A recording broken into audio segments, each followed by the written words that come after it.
Bueno, en la clase anterior habíamos quedado en esta diapositiva donde es sumamente importante que ustedes puedan identificar dos conceptos. Por un lado es la concatenación, que es la tendencia que tiene un determinado elemento a unirse en cadena con el mismo elemento, ¿sí? Por eso se dice que el carbono tiene mucha tendencia a concatenar uno con otro. Y por otro lado, es la posibilidad de generar multiplicidad de enlaces, o sea, formar un doble o un triple enlace. Entonces, fíjense que por un lado es la concatenación y por otro lado tenemos que enfocar la posibilidad de formar un doble o un triple enlace. Entonces, eso tienen que tenerlo presente y remarcar.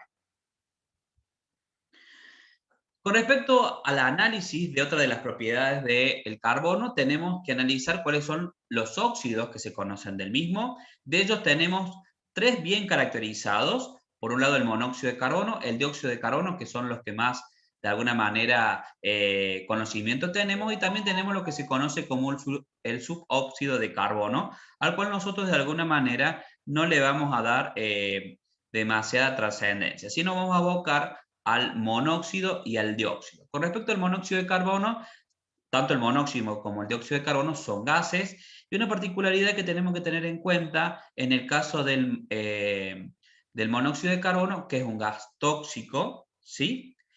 Y también tiene un comportamiento de una base débil y tiene, al igual que el nitrógeno 2, una alta energía de enlace porque tiene presente un triple enlace, ¿sí? De alguna manera, cuando uno analiza la estructura, podemos identificar que tenemos electrones no enlazados del carbono que de alguna manera pueden donarse, ¿sí?, a aceptores de electrones. Y esto es justamente lo que nosotros tenemos aquí analizando, donde tenemos, si se quiere decir, el borano, y en el caso del borano nosotros podemos ver que puede reaccionar el borano en un ácido de Lewis y de alguna manera el monóxido de carbono puede actuar como una base de Lewis y formar este compuesto de algún, digamos, y se forma este compuesto a partir de una reacción de tipo ácido-base de Lewis. Fíjense que acá esto es lo que estamos tratando de referenciar. En el carbono, si se quiere decir, tenemos de alguna manera donde podemos analizar este comportamiento o este enlace que se va a establecer con el boro. También tiene una particularidad muy interesante que muchas veces se utiliza el monóxido de carbono, es para la purificación de metales de transición, principalmente para la purificación del níquel, cuando nosotros tenemos si se quiere decir, eh, algún mineral donde tengamos níquel y queremos purificarlo, se hace a partir de la formación de un complejo, el tetracarbonil níquel. Si ustedes se fijan, de alguna manera, esto posibilita la generación de una especie que después, por un tratamiento térmico, eh, se libera el monóxido de carbono y queda el níquel purificado.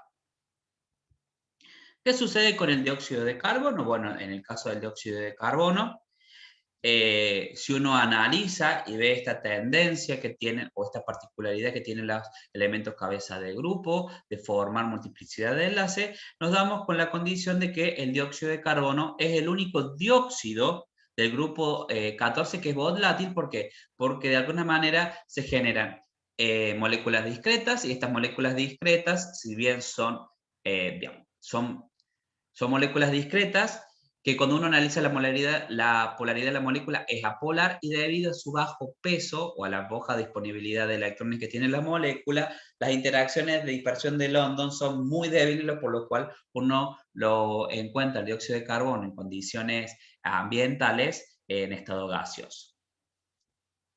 Fíjense que en el otro caso tenemos todas estas especies, de alguna manera, ¿sí?, pensando en el comportamiento con número de oxidación formal más 4, todos son sólidos, la mayoría son sólidos no, todos son sólidos no volátiles, y que generan estructuras cristalinas que, dependiendo de cuál sea el dióxido que vamos a estar considerando, las mismas son de complejidad diversa. El dióxido de carbono como tal es moderadamente soluble en agua, ¿sí? Entonces, si uno se fija, el dióxido de carbono, que está en estado gaseoso, en contacto con agua nos permite generar, si se quiere decir, el ácido carbónico correspondiente. Pero es lógico pensar de alguna manera, debido a la baja solubilidad que presenta el mismo, que este equilibrio esté bien desplazado hacia la derecha. Es más, cuando uno hace un análisis en el laboratorio, si se quiere decir, apenas se forma el dióxido de el ácido carbónico, automáticamente esa molécula descompone, si se quiere decir, y forma el dióxido de carbono y agua. Por lo tanto, la existencia del ácido carbónico como tal en una solución acuosa es relativamente baja. Por lo tanto, no uno puede decir que es ácido carbónico el que tenemos como habíamos aprendido en su momento, sino en realidad que el ácido carbónico se descompone en dióxido de carbono y agua. Y eso es lo que les dice de alguna manera, de esto determina, si se quiere decir, que si uno considera todas las especies del dióxido de carbono y de dióxido de carbono y ácido carbónico, fíjense que el 96%, perdón, más del 99,6% está bajo la forma de dióxido de carbono y lo remanente está bajo la forma de ácido carbónico como tal. Entonces, muchas veces cuando uno expresa o tiene el pK ácido asociado al ácido carbónico, en realidad uno tendría que ver, en vez de expresarlo en concentraciones de ácido carbónico, lo tendría que expresar en concentraciones de dióxido de carbono. ¿Por qué? Porque la mayoría del ácido carbónico se encuentra como tal. ¿Sí? Bien. Otra de las especies que es de interés del carbono son los halogenuros de carbono. Y en este caso, si ustedes se fijan, tenemos una situación que es bastante interesante dentro de los halogenuros de carbono. ¿Por qué? Porque en algún momento de la historia estos halogenuros de carbono, que se conocieron bajo la sigla la mayoría de SFC, que son clorofluorocarbono, se utilizaron porque tenían efectos o aplicaciones industriales que eran muy importantes.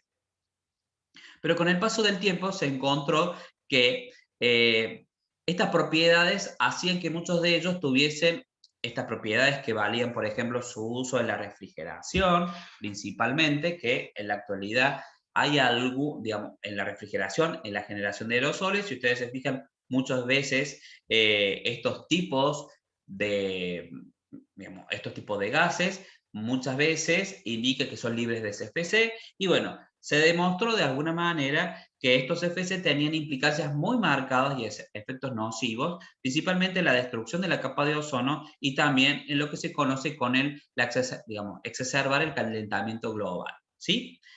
Tenía una particularidad, estos compuestos la mayoría son muy estables, como son muy estables, una vez que son emitidos a la atmósfera pueden viajar de la troposfera, pueden alcanzar la estratosfera, y en la estratosfera, debido a la radiación de alta intensidad que viene de los rayos del sol, se podían romperlo. Esto favorecía la ruptura de los enlaces cloro-carbono, ¿sí? ¿Y esto qué permitía? Bueno, liberar átomos de cloro. Estos átomos de cloro entraban en unos ciclos catalíticos que llevan de alguna manera a la destrucción de la capa de ozono, y eso es lo que determinó en algún momento la generación de un agujero que es muy famoso. Después de algunas revisiones y después que la ciencia determinó que justamente eran los FCA los que estaban involucrados en ese proceso, bueno, se llevó a distintos protocolos o acuerdos internacionales que implicaron la remoción de los mismos. Lo principal acuerdo que se llegó de alguna manera para aumentar su reactividad, porque debido a la inercia de estas moléculas podían pasar a alcanzar la estratosfera, bueno, fue agregarles dentro de su estructura un hidrógeno, y ese hidrógeno de alguna manera es fácilmente removible, o de alguna manera aumenta la reactividad de estas especies, y la mayoría de ellos se podían remover o sacarse, si se quiere decir, de circulación dentro de la troposfera, que es la capa inmediata a la superficie terrestre, y no alcanza la estratosfera, donde se encuentra justamente la mayor densidad de moléculas de ozono, y que, bueno, cumple la función de justamente filtrar los rayos nocivos que vienen del sol. ¿Qué podemos llegar a decir de ellos? Fíjense que, si ustedes se fijan, la mayoría de ellos tienen una característica, perdón, ¿cómo los podemos obtener? Bueno, la principal vía de obtención es a partir, acá estamos presentando halogenuros de tipo donde tenemos un solo átomo de carbono, pero tenemos halogenuros que pueden llegar a tener dos átomos de carbono como tal, ¿sí? Y en este caso el proceso de obtención es a partir de la halogenación del metano, dependiendo de cuánto es lo que uno ponga de presión o cuánto es la fuente digamos, cuánto es lo que se proporciona del halógeno como tal. Esto permite de alguna manera la remoción o la sustitución de un hidrógeno por un halógeno, y dependiendo de cuándo sea esta proporción, si ustedes se fijan, cada vez va a ser más, digamos, cada vez vamos a tener más halógeno sustituido y, por ejemplo, vamos a llegar a la formación, qué sé yo, por ejemplo, del tetracloruro de carbono o el cloroformo, que es carbono, hidrógeno, cloro 3. Entonces, dependiendo de cuánto sea el aporte del halógeno, vamos a tener mayor número, digamos, la sustitución va a ser cada vez mayor. Tenemos también la posibilidad de que estas especies puedan hidrolizar, ¿sí? En el caso de esta hidrólisis, pues llevan a la generación de dióxido de carbono y el ácido correspondiente, pero tiene una particularidad, es que estas hidrólisis son relativamente lentas. ¿Por qué? Bueno, debido a la estabilidad justamente de los enlaces carbono-halógeno que presentamos en los halogenuros de carbono. Fíjense que cuando uno analiza la estructura de los halogenuros, cuando todos los hidrógenos han sido reemplazados, estas moléculas tienen características apolares, por lo tanto las fuerzas de dispersión prevalecientes, las fuerzas intermoleculares prevalecientes, son fuerzas de dispersión de London, y si ustedes analizan, estas fuerzas van a empezar a ser más importantes a medida que vayamos bajando en el grupo desde el flúor hasta el yodo, y eso hace, por ejemplo, de alguna manera, cuando uno analiza, es porque el punto de fusión va aumentando a medida que vamos al grupo, a medida que vamos bajando en el grupo, y lo mismo va pasando con la con la temperatura de ebullición. Algo que es bastante interesante de remarcar es que el yoduro, el tetrayoduro de carbono, si uno se fija, es una especie bastante inestable, no tiene tendencia de alguna manera a formarse, o su tendencia es muy baja, y eso se puede analizar cómo uno puede valorarlo a partir de los deltas de formación. Fíjense que tanto para los bromuros de carbono como para los tetrabromuros de carbono como para el tetrayoduro de carbono. Fíjense que esos deltas de formación son positivos, son mayores a 0, lo que nos indica que la estabilidad de ese producto se genera, o sea, del halogenuro que se genera, es muy baja y tienen tendencia a descomponerse o volver directamente a los reactivos que le dieron origen, ¿sí? Que en este caso, bueno, como estamos hablando de formación, sería el carbono más el halógeno correspondiente. Fíjense que, haciendo un poco el análisis de los puntos de fusión, uno podría esperar o hacer una valoración de cuáles son los estados de agregación que esperaríamos a temperatura ambiente. Bueno, en el caso del tetrafluoruro de carbono es un gas, en el tetracloruro es un líquido, es más, uno lo comercializa, uno lo compra, y tanto el tetrabromuro como el tetrayoduro de carbono, los dos son sólidos. Remarquen esto, estos deltas G de formación de alguna manera nos dan cuenta de la inestabilidad de los halogenuros de carbono que tienen tanto el bromuro como el yoduro. Otra particularidad que tenemos que tener presente es que se pueden formar, en este caso, podemos tener halogenuros de carbono donde tengamos, por ejemplo, carbono 2, flúor 6, y en este caso hay una particularidad. El carbono va a estar unido al carbono, a diferencia de lo que podríamos llegar a pensar con algunos con algunos compuestos del grupo 13, donde en el grupo 13, de alguna manera, hay dimerización para la formación, o de alguna manera para tratar de compensar la deficiencia electrónica. En este caso no hay dimerización, sino que, digamos, en este caso no lleva a la generación, si se quiere decir, de un dímero como tal, con la tendencia a compensar deficiencia electrónica, porque en el caso del carbono, cuando se enlaza, siempre completa su capa, o sea, su capa de valencia está completa y no lo necesita de alguna manera. No necesita formar un dímero para lograr, ¿sí? No, esto es solamente para que ustedes puedan hacer algún tipo de análisis. Tenemos la posibilidad de generar carburos. Dentro de estos carburos tenemos tres posibilidades, los que conocemos como carburos salinos, intersticiales y covalentes, y esto solamente es para que ustedes tengan una referencia a título informativo. Lo mismo pasa con compuestos de tipo cianuro, cianato y tiocianato, y todo lo que tiene que ver con aquellos carbonos donde tenemos un enlace de tipo carbono-azufre, donde el que se destaca principalmente es el disulfuro de carbono, que uno lo remarca y uno lo analiza porque su utilización es muy marcada como solvente de laboratorio y también como solvente industrial para la solubilización principalmente de compuestos apolares. Bien, entonces ahora sí vamos a adentrarnos a hacer un análisis de lo que sucede con el silicio. Lo que remarcamos lo que les comentaba en la clase anterior es que después del oxígeno sigue el silicio en abundancia, en masa, en la naturaleza. ¿Sí? Si nosotros logramos tener silicio, nosotros en la naturaleza el silicio no lo encontramos como tal, pero si de alguna manera pudiésemos encontrarlo, se obtiene desde el laboratorio, uno puede ver que tiene un lustre metálico plateado. Eso le da algunas características de metaloide, pensándolo en esa característica física, pero principalmente es un metaloide, ¿sí? Y lo que tenemos que remarcar es que el silicio como tal presenta una red cristalina igual que la que presenta el diamante y tiene un comportamiento inerte. El silicio, el silicio metálico, se utiliza, o su principalmente utilización, es en el campo de la electrónica como semiconductor. ¿Sí? Tiene algunas particularidades, es que a altas temperaturas va a reaccionar con halógenos, ¿sí?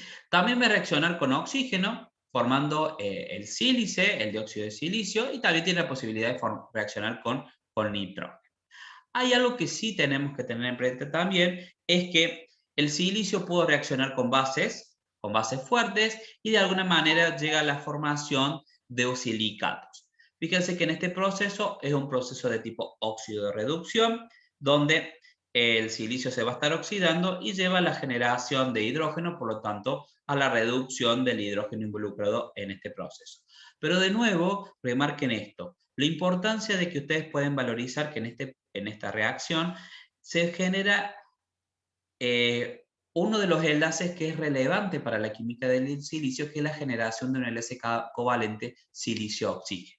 Generalmente cuando tengamos la presencia de una especie que aporte oxígeno, el silicio va a tratar de generar un producto que lleve a la formación justamente de ese enlace silicio-oxígeno. ¿Sí?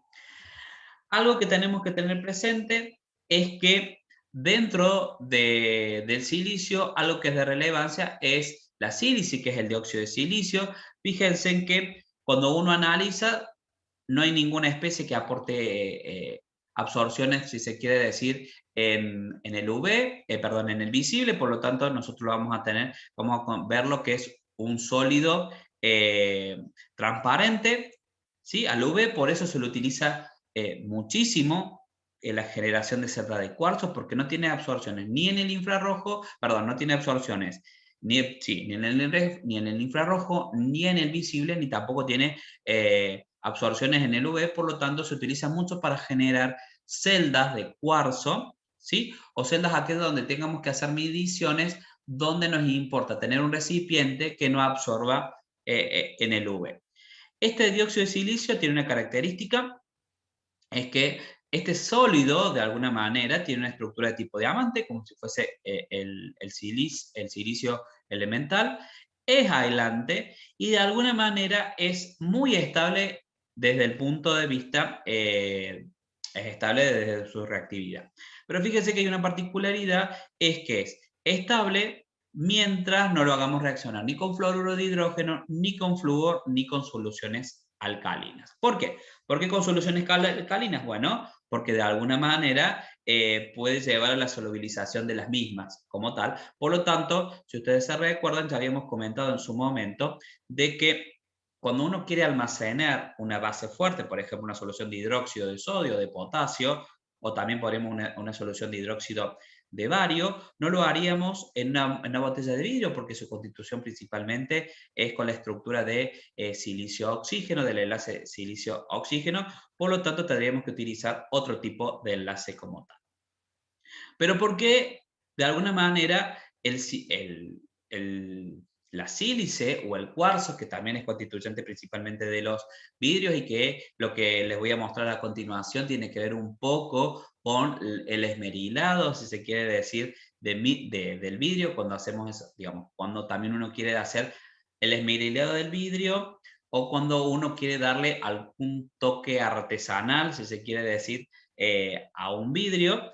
Fíjense que por qué como fuente principal de esos procesos se utiliza, por ejemplo, cloruro de hidrógeno y no se hace con cloruro de hidrógeno. Bueno, fíjense particularmente lo siguiente. La reacción de el dióxido de silicio con el fluoruro de hidrógeno, fíjense que está muy favorecido desde el punto de vista está muy favorecido del punto de vista entálpico y no así la reacción del cloruro de hidrógeno con el dióxido de silicio, donde fíjense que un proceso es exotérmico y otro proceso es endotérmico.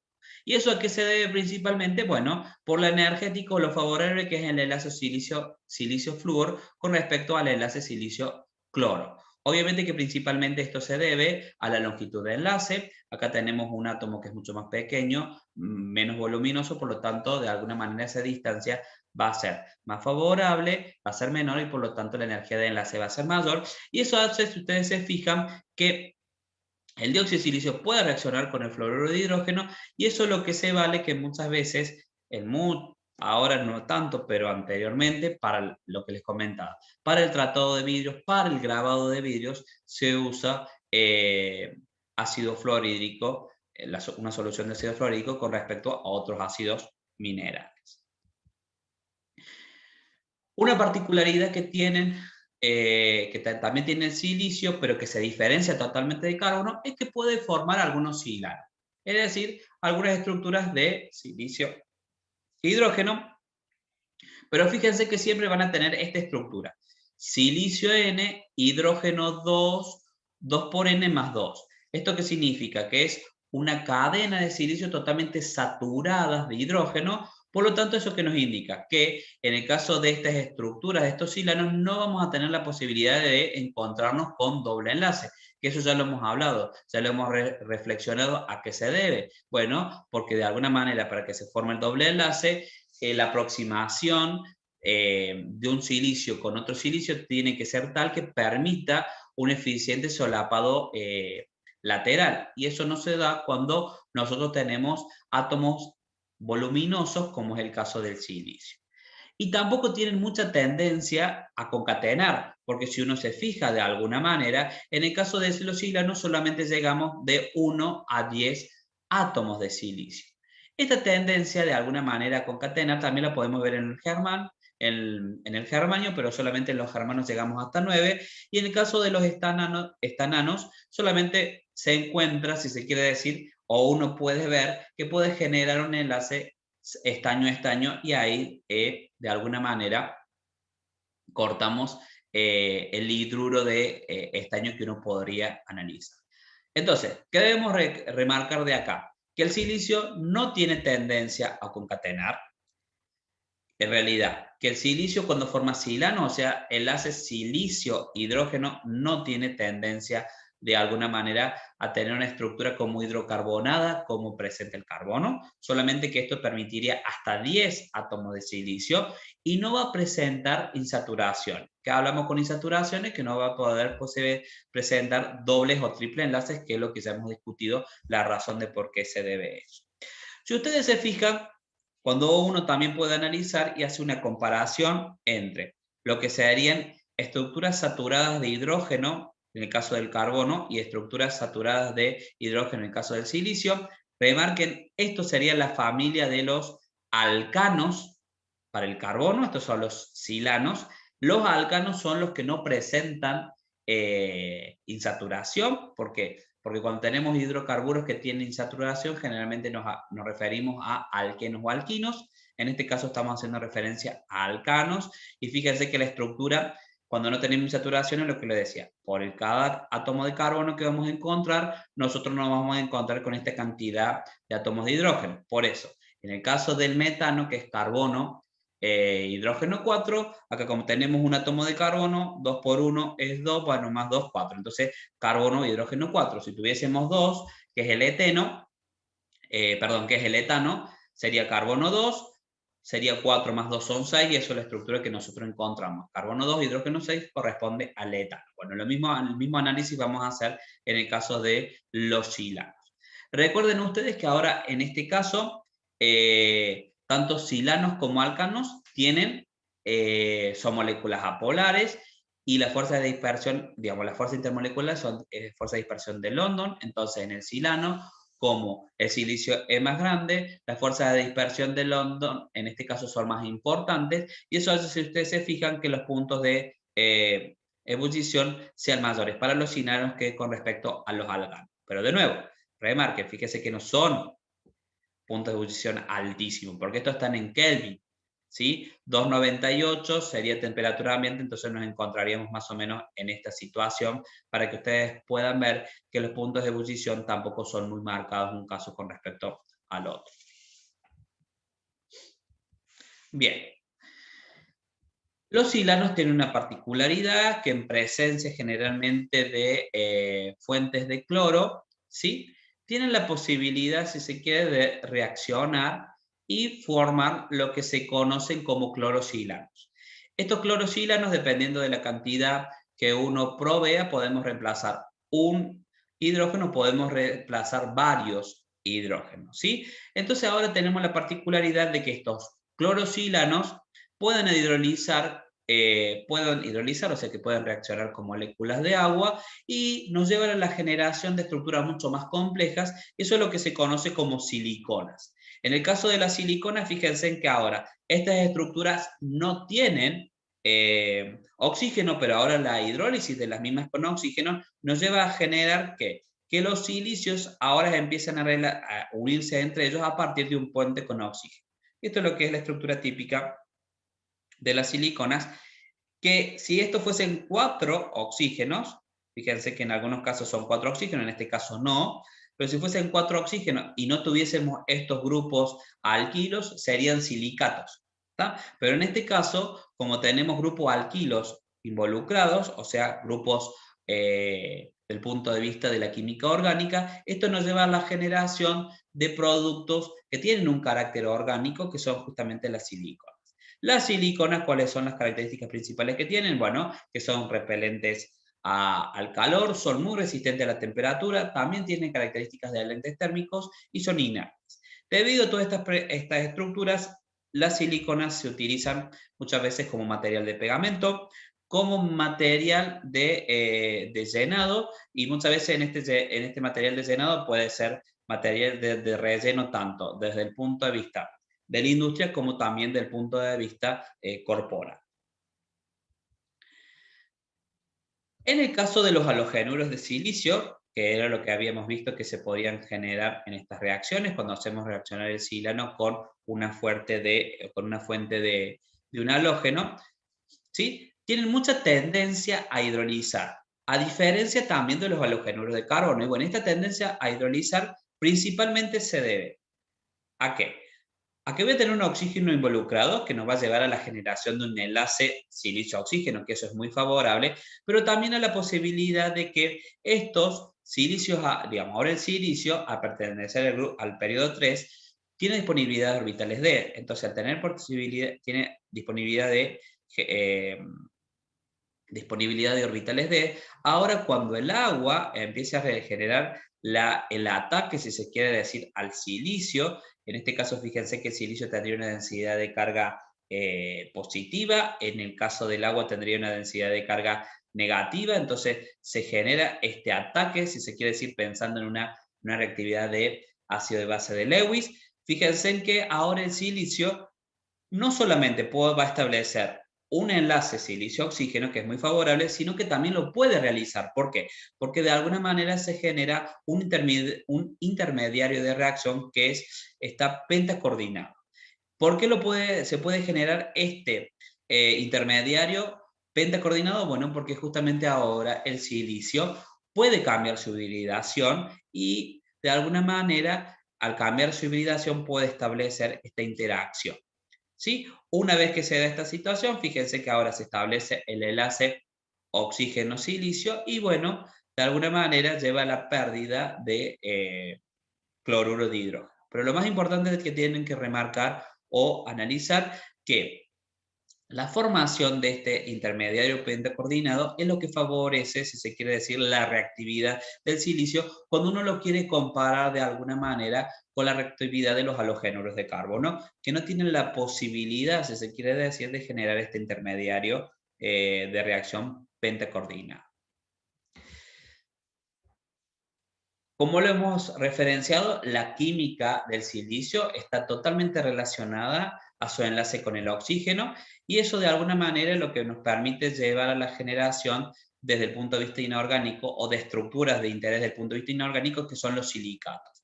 Si ustedes se fijan, en el caso de los silicatos, nosotros tenemos el silicio que tiene una hibridación de tipo sp3 y eso es lo que determina la generación de un hexágono, de un tetraedro regular. En este tetraedro regular, esta es la representación que ustedes tendrían del tetraedro regular, y lo que tendrían que fijarse es que ahí, en esa arista, aquí y en esta, nosotros vamos a tener los 4 oxígenos, y en el medio del tetraedro regular se disposiciona el silicio. Después nosotros tenemos la posibilidad, de alguna manera, de condensar estos silicatos, y en esta condensación de silicatos, fíjense que ahora lo vamos a hacer a partir de un puente de oxígeno. Fíjense, en esta condensación, en este caso, nosotros tenemos 2 silicios que están en la parte central del tetraedro, y después tenemos todos los demás, en los otros vértices están unidos por oxígeno. Esto de alguna manera depende de cómo sea ahora la estructuración de estos tetraedros, nosotros tenemos la posibilidad de establecer distintos tipos de estructuras, ¿sí? Entonces, de alguna manera, dependiendo de esta variedad estructural, nosotros vamos a tener distintas propiedades mecánicas de los minerales que contienen los silicatos, y dentro de los minerales, dependiendo de esta estructura, nosotros podemos identificar lo que se conocen como asbestos, mica, el talco, también el caoelín, granates, olivinas, berilo, que es la esmeralda, y también zeolitas. Y dependiendo, fíjense, de cómo es esta estructuración o cómo se da, pasamos de situaciones, de alguna manera, un talco que no tiene, si se quiere decir, no tiene una dureza muy marcada, o un caolín que no tiene una dureza tan marcada, pero sí un granate donde la dureza empiezan a cambiar. ¿Estamos?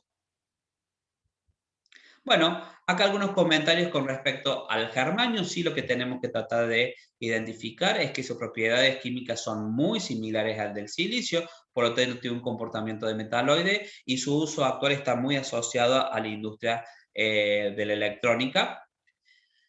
Y con respecto, a medida que vamos bajando en el grupo, nos vamos a encontrar con 2 elementos que tienen comportamiento metálico un poco más definido, y dentro de ellos tenemos el estaño y el plomo. Entonces, si ustedes recuerdan, el estaño, dependiendo de, tiene 2 formas alotrópicas, dependiendo de cuál sea la temperatura a la cual nos vamos a encontrar, nos encontramos con un comportamiento metaloide, y si empezamos a hacer cambio de temperatura, vamos a encontrar con un comportamiento metálico. ¿Sí? Si ustedes hacen el análisis un poco más exhaustivo, si se quiere decir, uno que podríamos analizar o que podríamos tener de referencia, que a medida que vamos bajando en el grupo, el número de oxidación más 2 se hace cada vez más importante por una cuestión de efecto de par inerte. Si ustedes se fijan, nosotros acá tenemos algunos comportamientos un poco más marcados. En este caso, todos los óxidos, tanto de estaño como de plomo, con su número de oxidación más 2 y más 4, presentan un comportamiento fotérico, pero el que presenta comportamiento fotérico por excelencia es el dióxido de estaño, y estos tienen un comportamiento más marcado desde el punto de vista comportamiento básico. Pero también, principalmente el óxido de plomo, sí, puede solubilizarse, y del estaño también, perdón, puede solubilizarse en presencia de un ácido o de una base. Con respecto al dióxido de de plomo, donde el número de oxidación formal va a ser +4. Fíjense que en este caso tiene una particularidad muy importante, es que cuando se obtiene, se convierte en un poderoso agente oxidante. ¿Por qué? Porque ese número de oxidación +4 no es el más estable como tal, por lo tanto tiene mucha tendencia, si se quiere decir, a reducirse de +4 a +2, y eso lo hace de alguna manera a que tenga un marcado comportamiento como agente oxidante. Bien, en el caso del estaño, si ustedes se fijan, y en el caso también del el plomo, son dos especies que tienen tendencia a hidrolizar, y en este caso, si ustedes se fijan, en este proceso de hidrólisis se lleva a la liberación de protones, por lo tanto sus soluciones de alguna manera evidentemente van a ser ácidas, y fíjese que tiene una constante ácida no despreciable de 3 por 10 a la menos 4, que es mayor que la del ácido acético. Por lo tanto, de alguna manera, es un ácido débil, sí, pero tiene una moderada fuerza si uno lo compara, por ejemplo, con un ácido clásico como el ácido acético. Lo mismo pasa con el plomo. Ahí hay otros comentarios, perdón, que es para que ustedes lo puedan un poco analizar. Yo hago referencia principalmente a aquellos que son de relevancia con respecto al comportamiento de estas especies. Y en el caso del plomo, fíjense que también tiene tendencia a hidrolizar, pero si uno lo compara en un caso con respecto al otro, el plomo tiene mucho menos tendencia a hidrolizar que con respecto al esta. ¿Sí? Algo que uno tendría que tener presente es que el plomo, cuando uno va alcalinizando sus soluciones, tiene un comportamiento bastante parecido al aluminio. ¿Por qué? Porque de plomo +2 podemos precipitarlo como hidróxido plumboso, y ese hidróxido plumboso se puede solubilizar por la formación de un complejo que es el ion plumbato. ¿Sí? Entonces, esto de alguna manera nos da idea de que el hidróxido plumboso va a tener un comportamiento anfotérico. ¿Sí? Una particularidad es que la mayoría de los halogenuros de plomo, la mayoría para decir todos, son insolubles, ¿sí? Pero tiene una particularidad, es que se pueden solubilizar cuando tenemos un exceso del halogenuro correspondiente.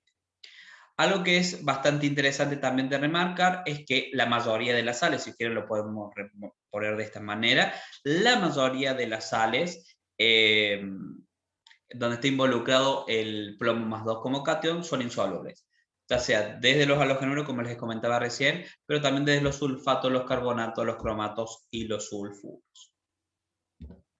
Bien, algo que es bastante interesante de remarcar y que uno tiene que tratar de reflexionar con respecto a ello es que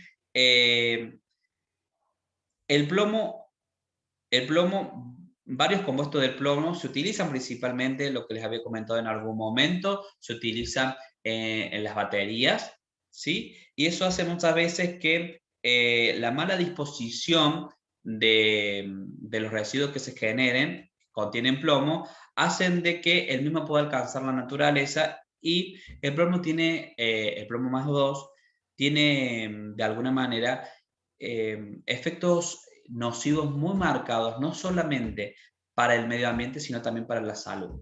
¿Sí? Entonces, de alguna manera, es un metal que continuamente requiere revisiones desde el punto de vista del control ambiental, como también desde el control normativo del mismo.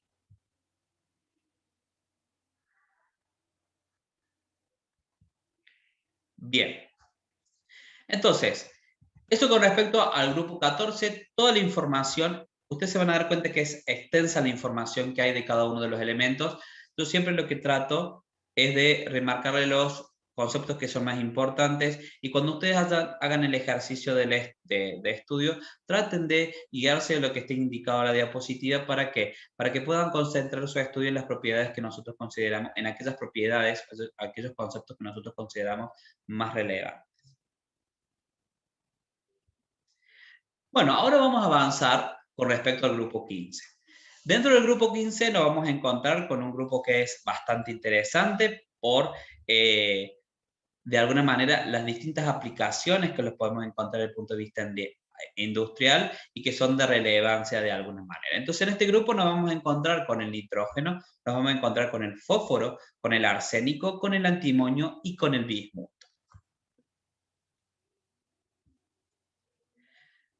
Dentro del análisis que vamos a hacer del grupo 15, bueno, la presentación clásica de aquellas propiedades. Lo que ustedes tienen que tener presente en este caso es cómo va a ser la estructura que presenta, digamos, cómo es la configuración electrónica que presenta cada uno de ellos, porque la mayoría de los casos se caracterizan por tener un nivel P semicompleto, ¿sí? Y eso le da particularidades o le da una estabilidad a ese subnivel que es bastante interesante de analizar, sobre todo con algunas propiedades si lo analizamos con el grupo anterior o con el grupo posterior con respecto al grupo 15. Tenemos que tener en cuenta algunas particularidades, es que es un grupo de elementos clásicamente de no metales, ¿sí? Presentan varias irregularidades, principalmente de tipo estructurales, ¿sí? Y si ustedes se fijan, cuando hablamos del grupo de elementos no metálicos, es porque tenemos tanto el fósforo como el nitrógeno como no metales por excelencia, pero también tenemos que incluir que tenemos el arsénico y el antimonio como un comportamiento metaloide. O sea que los estamos sumando a ellos y solamente el bismuto lo podríamos considerar como metal. Entonces, de todos, si se quiere decir, la mayoría tienen características o no metálicas netamente, o también algunas que debido a su comportamiento no metálico. Los números de oxidación por excelencia de este grupo son el -3, el +3 y el +5, ¿sí? Principalmente en estos números de oxidación, nosotros nos vamos a estar basando, si se quiere decir, en el análisis de algunas de las propiedades. Generalmente en los óxidos es el +3 y el +5, ¿sí? Y si uno piensa en estas características, el nitrógeno, si uno piensa en estos óxidos con estos números de oxidación, en el caso del nitrógeno y el fósforo van a ser óxidos ácidos, como nosotros ya los conocemos. En el caso del antimonio y el arsénico tienen características menos ácidas, pero en el caso del bismuto, el óxido de bismuto, como tiene comportamiento metálico, obviamente que el número de oxidación +5 no va a estar presente, sino que va a ser directamente el +3, y ese va a tener un comportamiento básico, que es más o menos lo que ustedes ya tienen referencia, o lo que ya se conoce.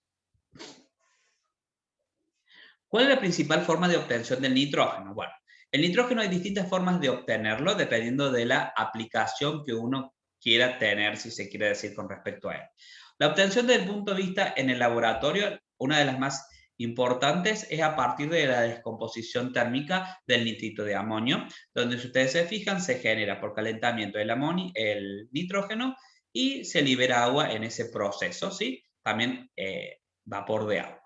Si lo queremos hacer de forma industrial, de alguna manera, si lo queremos obtener de forma masiva, lo que se hace es la destilación fraccionada del aire, y a partir de esta destilación fraccionaria, muchas veces lo que se hace es obtener en un mismo proceso nitrógeno y también se puede obtener oxígeno. Pero si nosotros quisiéramos obtener un nitrógeno que no tenga de alguna manera, porque en la destilación, cuando hacemos nosotros la destilación fraccionada de aire, siempre algo de oxígeno o de algún otro componente del aire puede quedar como impureza, pero si uno necesita de alguna manera nitrógeno de calidad, de una pureza extremadamente alta, un 99,999, lo que uno puede hacer es a partir de la descomposición del ácido de sodio, ¿sí? Generalmente se dice que es nitrógeno para espectroscopía, ¿por qué? Si es un proceso donde uno quiere ver la interacción de alguna manera de la interacción de la luz, de distintas longitudes de onda, de alguna manera, y no quiere tener ninguna otra interferencia, necesitamos un nitrógeno de alta pureza para realizar esas mediciones. Entonces, para ello se utiliza la descomposición de nuevo térmica, pero en este caso del ácido de sodio. En el caso de esta descomposición térmica nos lleva a la generación de nitrógeno como tal y también sodio, pero lo más importante acá a remarcar es que este nitrógeno es de alta pureza, porque no hay otro tipo de contaminante o otra impureza que esté en el medio, lo que nos puede asegurar justamente que el nitrógeno se va a encontrar en esas condiciones de pureza como tal. Bien. ¿Qué sucede si ahora nosotros empezamos a pensar en cómo es la obtención industrial de los otros? Por ejemplo, el fósforo, el arsénico, el antimonio y el bismuto. Bueno, fíjense que en todos los casos, de alguna manera, lo que nosotros vamos a estar utilizando o la estrategia es la utilización. Fíjense, en la mayoría de los casos, lo primero que nosotros vamos a estar tratando de hacer es generar o tener de antemano una especie oxigenada, ¿sí? Una especie oxigenada del elemento que nosotros queremos obtener y vamos a estar haciéndolo en presencia de carbono. ¿Por qué? Porque es un proceso de tipo redox. En este proceso redox lo que vamos a tratar nosotros de hacer es al carbono oxidarlo y a la especie que tiene un número de oxidación positivo, que es una especie que tiene, que está, si se quiere decir, un número de oxidación, perdón, una especie que está oxidada y que vamos a intentar reducirla para encontrarla en estado elemental. Bueno, y eso es justamente medianamente la estrategia. Para el caso del fósforo podemos partir directamente del fósforo, ¿sí? Entonces, perdón, en este caso podemos partir del fosfato. Si vamos a utilizar, lo vamos a hacer en presencia de sílice. ¿Por qué? Porque todo esto de alguna manera nos va a llevar a la siguiente, nos va a favorecer, si se quiere decir, la reacción en presencia de calor. Fíjense que el carbono lo que vamos a estar haciendo en el caso del carbono es oxidándolo, perdón, sí, lo vamos a estar oxidando, bien digo, y en el caso del fosfato lo vamos a estar reduciendo a fósforo 4. Entonces, esta es una forma de obtener. En el otro proceso, fíjense, si nosotros queremos obtener arsénico, el arsénico, la forma más fácil de obtener la naturaleza es a partir del sulfuro de arsénico. En este caso necesitamos una especie oxidada. Entonces, lo primero que vamos a hacer es oxidarlo, ¿sí? Y una vez que tenemos la especie de arsénico oxidada en presencia de carbono, el carbono se va a reducir, perdón, se va a oxidar y de esa manera vamos a estar obteniendo el arsénico elemental. El mismo proceso se hace, si se quiere decir, con el antimonio y lo mismo estaríamos obteniendo con el bismuto, ¿sí? Pasa que el bismuto ya lo tenemos de forma natural a partir de la forma de óxido, ¿sí? Entonces, remarquen esto. La estrategia, principalmente desde el punto de vista industrial, es tener tener el elemento oxidado o un compuesto oxidado, ¿sí? Donde el número de oxidación, digamos, que esté oxidado y que tenga un número de oxidación que de alguna manera tengamos que reducirlo, llevarlo a la reducción, debido a que a partir de la oxidación de carbono a alta temperatura, ¿sí? Bien, vamos a analizar algunas particularidades del nitrógeno. El nitrógeno, su forma elemental, es nitrógeno 2 y tiene una particularidad muy interesante. Si ustedes se recuerdan, presenta un triple enlace, perdón, es muy inerte y debido a ese triple enlace es una molécula discreta. Esa inercia química se debe justamente a que la energía de enlace es muy marcada, son casi 1000 kilojoules por mol, o sea que es muchísima la energía que nosotros tendríamos que entregarle para poder romper ese triple enlace y por eso la inercia química. ¿Eso qué me está indicando de alguna manera? ¿Sí? Que todos los óxidos que se vayan a formar, o todas las energías libres de formación de los óxidos van a ser positivos. ¿Por qué? Porque para formar los óxidos de nitrógeno nosotros tenemos que hacer reacciones nitrógeno y oxígeno. Tanto nitrógeno como oxígeno son especies muy estables. Por lo tanto, si son especies muy estables, no van a tener tendencia, debido a su inercia, a reaccionar y formar el óxido. Y eso hace justamente que los delta G de formación de los óxidos de nitrógeno sean positivos. Y obviamente que las cinéticas de los mismos van a ser muy lentas. Pensando ahora en cuáles son los compuestos de relevancia para mostrarles del nitrógeno, podemos partir con uno que es la hidracina. Fíjense que en el caso de la hidracina nosotros tenemos un enlace nitrógeno-nitrógeno, ¿sí? Y de alguna manera los otros enlaces se componen de hidrógeno. ¿Está? De alguna manera, si se quiere decir, es como un amoníaco donde a uno de los hidrógenos los reemplazamos por nitrógeno, hidrógeno, por nitrógeno, hidrógeno 2, ¿sí? de alguna manera cuando uno va a analizar sus propiedades físicas, uno tiene que tener presente de alguna manera que es un líquido incoloro, que es irritable, tiene un olor irritante muy marcado al amoníaco, pero algo que uno tiene que tener presente es lo principal, que para qué se valió en su momento el uso de la hidracina, y bueno, cuando uno logra cuando uno logra metilar a la hidracina, uno puede obtener compuestos que tienen alto valor energético de alguna manera en su proceso de combustión, por lo tanto se los utiliza como combustibles.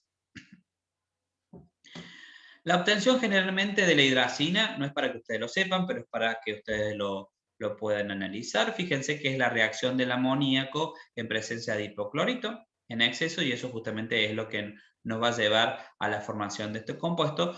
Pero algo que es bastante interesante de remarcar es que también tiene un proceso asociado desde el punto de vista ácido-base, ¿sí? Y fíjense que la constante básica que tienen acá es de 10⁻⁷. Por lo tanto, uno podría decir que esto es una base de Bronter-Lewry menos o más débil, si se quiere decir, con respecto al amoníaco, donde el amoníaco la constante es del orden de 10⁻⁵. Algo que tendríamos que remarcar acá, que como es un equilibrio, esto es una flecha de ida y de vuelta.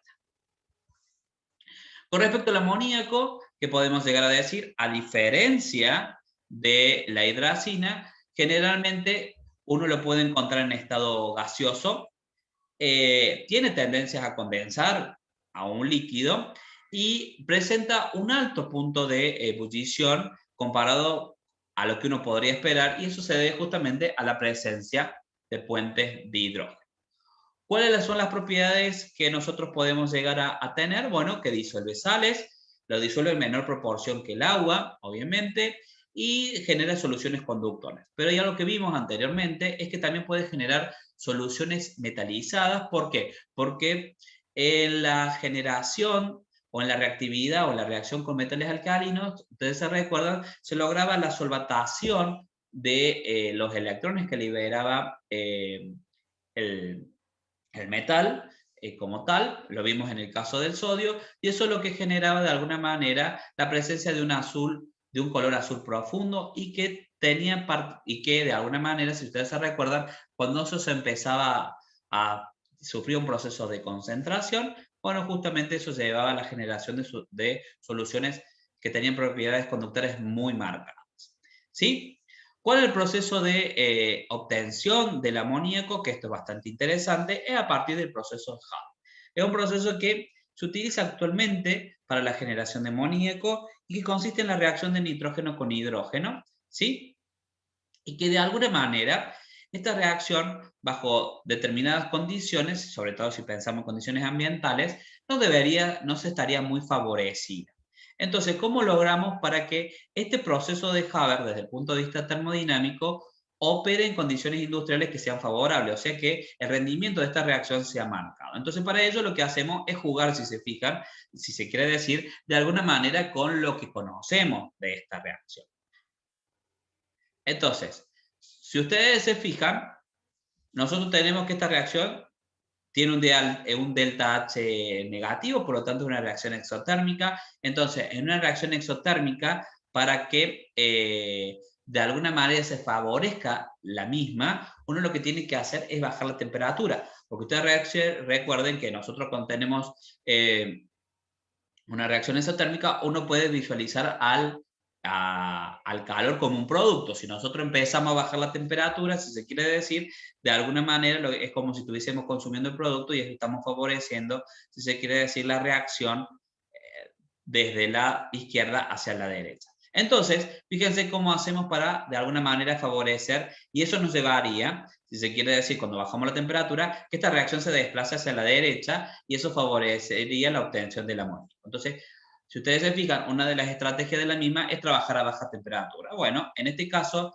una reacción, fíjense en la temperatura que estamos manejando, obviamente que uno puede hacer el cálculo de cuando una reacción deja de ser espontánea uno puede hacer el cálculo de cuál es la temperatura de corte entre la espontaneidad y no la espontaneidad, haciendo un análisis en el equilibrio. Entonces uno puede llegar a considerar o uno puede visualizar a partir de ese cálculo que trabajar a 500 grados para el sistema es una temperatura relativamente baja, lo que está favoreciendo también la síntesis del amoníaco.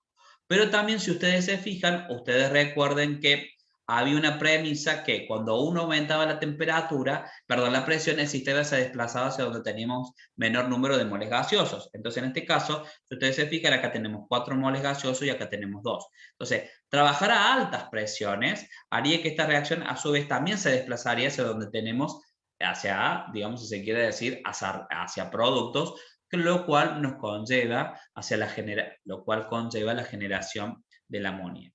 También sí, eso es el punto de vista termodinámico, y si uno quiere favorecer, si se quiere decir, la reactividad de la misma, o mejor dicho, si uno quisiese favorecer la cinética de la misma, la idea es utilizar un catalizador metálico, que es lo que vimos la vez pasada, cuando analizamos un poco la disociación la disociación hemolítica del hidrógeno, lo cual favorecía justamente la reactividad donde estaba involucrado como tal. ¿Sí? En el caso del amoníaco, también el amoníaco está involucrado, la combustión del mismo, de alguna manera, nos lleva a la generación, si ustedes se fijan, de especies,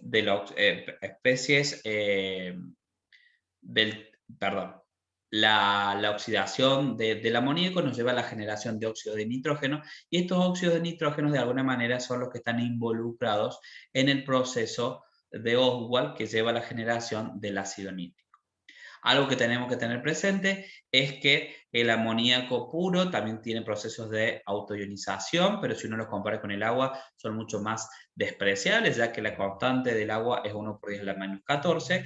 Y si algo que tenemos que tener presente es que el amoníaco es una base de Brother-Lowry débil y que tiene una constante asociada de 10 a la menos 5. Pero es una base de Brother-Lowry que tiene mayor fortaleza que la hidracina, que ustedes recuerden tenía una constante básica del orden de 10 a la menos 7.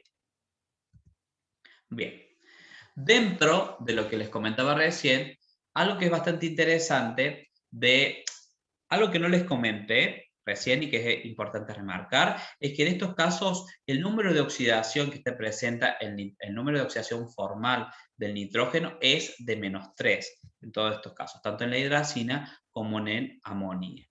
Ahora vamos a empezar cuando los números de oxidación formales del nitrógeno son positivos.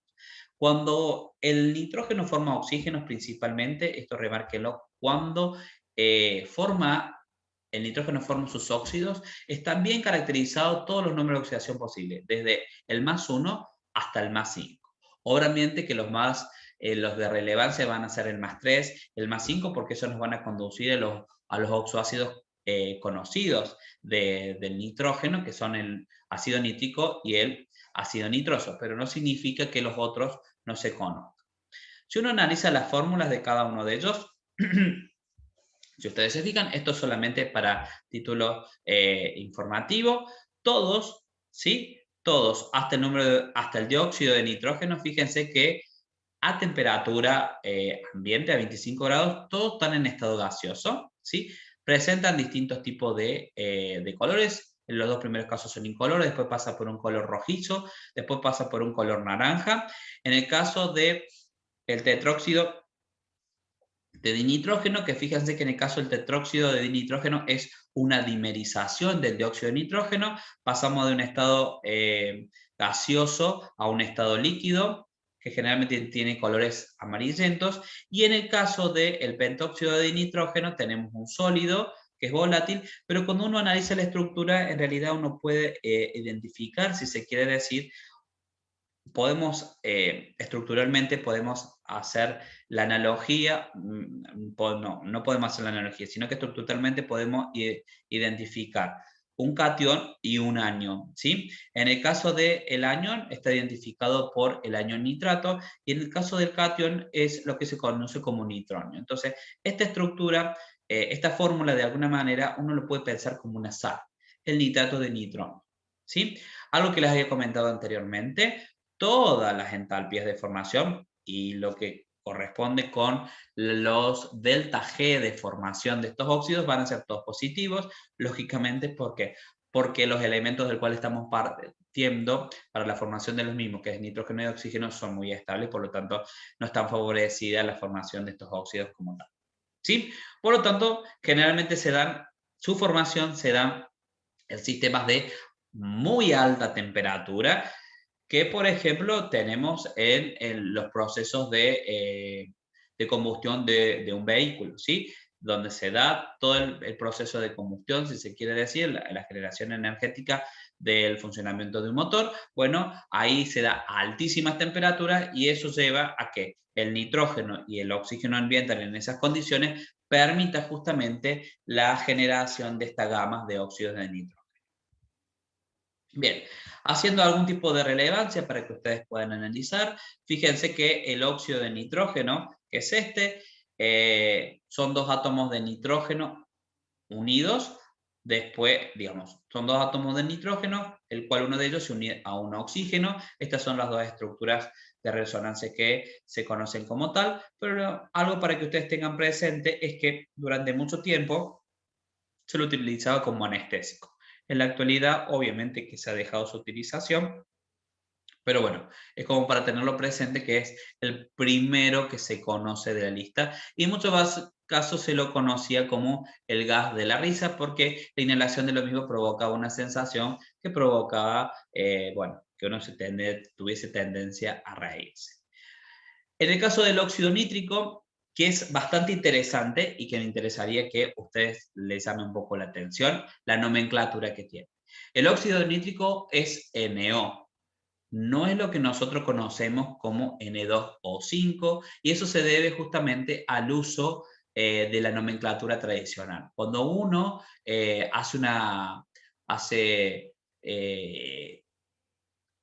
uno quiere de alguna manera adquirir NO y lo quiere, va a cualquier empresa, no lo pide. Uno no puede generalmente, si uno lo pide como NO, te van a traer NO, pero si uno quiere óxido nítrico, si se quiere decir lo que veíamos recién, el nitrato de nitronio, si uno quisiese nitrato de nitronio, no le van a traer eso, sino que si pide óxido nítrico, lo que les van a proveer es justamente esta estructura. Y eso es algo, digamos, este compuesto. Y eso es algo que tienen que tenerlo presente porque el NO es óxido nítrico aquí y en todos lados y eso se debe a un uso y costumbre de esta molécula. A título informativo, bueno, eso de alguna manera, este tipo de excepcionalidades son las que valió a la IUPAC, o sea, digamos, a la Comunidad Internacional de Químicos, a tratar de generar una estandarización en la nomenclatura, bueno, por este tipo de excepcionalidades que de alguna manera estaban muy presentes. Algo a tener presente, es un gas y una de las particularidades que se tiene de este gas es que es paramagnético, ¿sí? ¿Por qué? Porque tiene, de alguna manera uno ya lo podría analizar cuando uno hace la suma de los electrones de valencia que tenemos un par impar, por lo tanto eso le confiere características paramagnéticas, ¿sí? Cuando uno hace análisis, de alguna manera, ¿cuál es la importancia del NO? Ya lo vamos a ver desde el punto de vista biológico, pero uno de los principales problemas que se tiene es que el producto de lo que les comentaba anteriormente, uno de los principales productos de la combustión interna de los motores, que se da, si se quiere decir, a altísimas temperaturas. Fíjense lo que les estaba comentando. Fíjense que esta reacción a temperatura ambiente no ocurre, pero cuando estamos cerca de los 1800 Kelvin, o sea que algo así como 1500 grados centígrados, fíjense que esta reacción se desplaza bastante hacia la derecha y eso favorece muchísimo su formación y eso hace de alguna manera que la liberación después con digamos, este NO, después en presencia de oxígeno puede reaccionar y generar NO2 y todas estas reacciones están involucradas en lo que se genera como lo que se conoce como smog fotoquímico o lo que se conoce como nodelina fotoquímica, que está asociada a muchos alteraciones de la atmósfera que son perjudiciales, si se quiere decir, para el desarrollo normal de la vida. ¿Estamos? Bien. Entonces, la obtención, la que les comenté, la clásica obtención de NO es a partir de la combustión interna de motores, pero también nosotros en el laboratorio lo podemos llegar a generar cuando hacemos reaccionar, ponemos ácido nítrico y a ese ácido nítrico le agregamos un alambrecito de cobre, empezamos a ver la presencia de un gas pardo. Bueno, ese gas pardo se debe a ¿qué? A que se generó NO y ese NO, que es incoloro, en presencia de oxígeno va a dar dióxido de nitrógeno y el dióxido de nitrógeno es un gas pardo como tal. ¿Sí? Entonces, si no tuviésemos oxígeno en el medio, la reacción no veríamos, solamente veríamos de alguna manera que la solución se va poniendo celeste debido a la presencia de ¿qué? De el cobre más 2, ¿sí? Que se está hidratando, digamos, debido a digamos, al complejo acuoso del cobre. Y en el caso del NO no lo podríamos visualizar porque es incoloro, pero muchas veces se ve un color pardo. ¿Por qué? Porque estas reacciones ocurren en presencia de oxígeno y el NO reacciona con oxígeno para dar dióxido de nitrógeno. ¿Sí? Una de las particularidades que también tenemos que tener en cuenta es que el NO puede dimerizar y esta dimerización lleva a la generación del dióxido de nitrógeno. Y ahora una particularidad que tenemos en esta condición es que en el proceso de dimerización, esta molécula que era paramagnética, que tenía propiedades paramagnéticas, se convierte en una molécula de tipo diamagnética. Algo que es importante remarcar, si bien hemos identificado que el NO y el NO2, o sea, el monóxido de nitrógeno con el dióxido de nitrógeno, están involucrados en fenómenos perturbadores de la atmósfera y generalmente se los conoce genéricamente como NOx. El NO también es importante destacar que tiene una función biológica. ¿Por qué? Porque está involucrado de alguna manera en el mantenimiento de la presión arterial. También ayuda, si se quiere decir, en la respuesta inmunológica que tiene el organismo, ¿sí? Y también está involucrado, o hace ya un tiempo que se conoce, que está involucrado en aquellos mecanismos que hacen a la memoria a largo plazo. Entonces, fíjense que el NO en muy bajas proporciones, obviamente, porque en altas concentraciones tiene un efecto tóxico y lo cual no lo toleraríamos, pero en bajas concentraciones tienen efectos muy importantes desde el punto de vista biológico. Es más, nosotros en el organismo, en el cuerpo humano, lo tenemos presente. ¿Qué pasa con él? ¿Qué pasa con él? Con el dióxido de nitrógeno, o lo que nosotros conocemos de alguna manera como el óxido nitroso, ¿sí?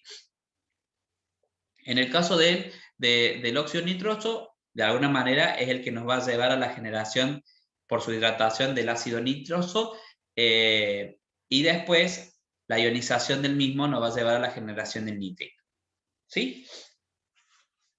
Uno que podría llegar a tener o hacer de análisis, fíjense que acá nosotros tenemos el análisis estructural, principalmente del nitrito, para que ustedes lo puedan ver en sus dos estructuras de resonancia. De alguna manera, hace alusión, si se quiere decir, al ácido nitroso como tal, para que ustedes lo puedan tener presente. Y esta estructura hace referencia al trióxido de nitrógeno. Nosotros nos vamos a tratar de centrar, o es importante que ustedes se puedan centrar en estas particularidades, en estas características que lo tenemos presentes aquí. Algo para remarcar del trióxido de nitrógeno es que uno lo puede encontrar en estado líquido, presenta una coloración azul intenso, es bastante bonito. ¿Por qué? Porque en combinación con otros que tienen color amarillo, cuando uno va a tenemos la posibilidad de hacer la conversión de esta cadena de óxido de nitrógeno, ve una paleta de colores que es bastante interesante. Cuando uno piensa en la principal utilización que tenían ellos, el principal de todos de estos tres compuestos, el que se destaca el nitrito, que durante mucho tiempo se lo utilizó para la inhibición de una bacteria que provocaba botulismo y por eso se lo incorporaba en jamones y en productos cárnicos. Bueno, debido debido al desarrollo y al avance de todo lo que tiene que ver con la parte bromatológica, se sabe que los nitritos tienen un efecto nocivo, por lo tanto se prohíbe su uso como tal. ¿Sí? Una característica que tenemos que tener presente es, bueno, las obtenciones, fíjense en que de alguna manera vamos a partir de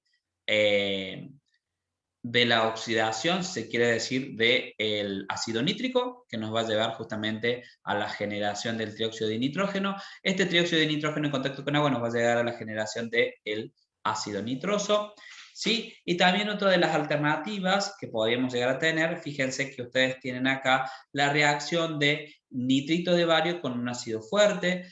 Recuerden ustedes que el nitrito va a ser una base débil, por lo tanto tiene mucha tendencia a tomar protones.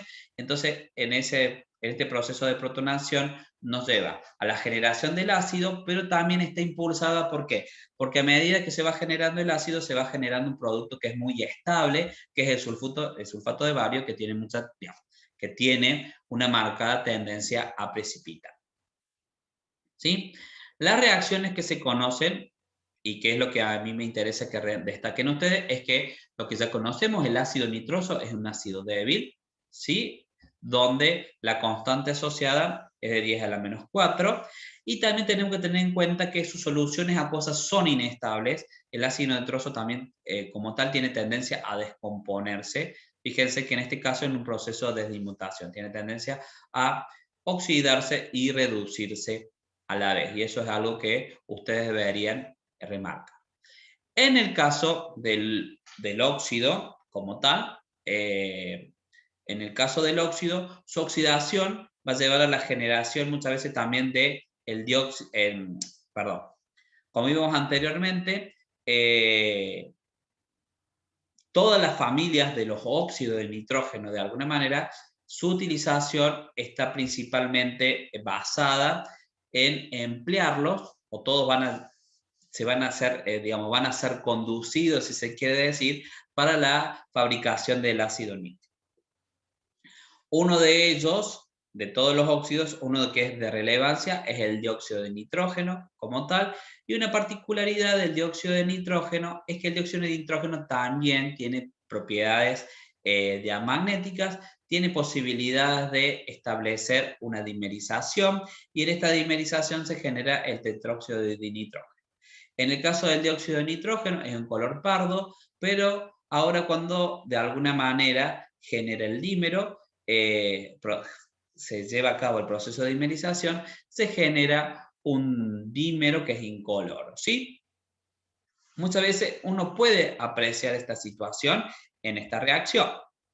En esta reacción donde se genera el NO, que en presencia del oxígeno se da el dióxido de nitrógeno, muchas veces cuando uno enfría el sistema, porque generalmente se da de esa manera, cuando uno empieza a enfriar el sistema, se observa que ese color pardo desaparece. Ese color pardo desaparece no porque de alguna manera haya desaparecido el dióxido de nitrógeno, sino que de alguna manera se ha favorecido la formación de este dímero, y este dímero, a ser incoloro, justamente el equilibrio con la disminución de la temperatura se desplaza justamente hacia la formación del tetróxido de nitrógeno. Bien. Y llegamos, si se quiere decir, a uno de los, compuestos más importantes de las especies de el nitrógeno, y en ellos tenemos que hacer justamente referencia al ácido nítrico. El ácido nítrico es un líquido, es denso, es incoloro, ¿sí? Y lo que uno tiene que remarcar es que es un fuerte agente oxidante.